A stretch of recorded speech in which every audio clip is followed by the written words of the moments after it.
ప్రభు పేరిట ప్రత్యేకమైన వందన వచనాన్ని సమలో మీకు తెలియచేయుచున్నాను. విలాప గీతం 2వ అధ్యాయం 19వ వాక్యం చదివితే గనక, రేయి మొదటి జామున లేచి నీ పసిపిల్లల కొరకు నీవు ప్రార్థన చెయ్యి అంటున్నాడు.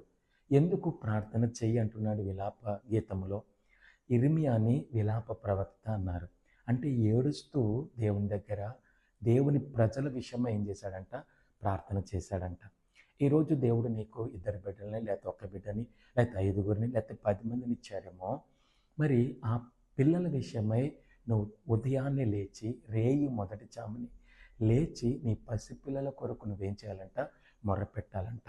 మొర్రపెడితే వారు పెద్దవారైనప్పుడు దాని నుండి ఏం చేయరంటే తొలగిపోరు. ఎందుకంటే నీ ప్రార్థన నీ బిడ్డల్ని ఏం చేస్తుందంటే కాస్తుంది. నీ ప్రార్థన దేవుని తట్టు నీ బిడ్డలని తిరిగేటట్టు చేస్తుంది. నీ ప్రార్థన నీ బిడ్డలు పాపము చేయకుండా, పడిపోకుండా, శోధింపబడకుండా ఏం చేయబడుతుందంటే కాపాడుతుంది.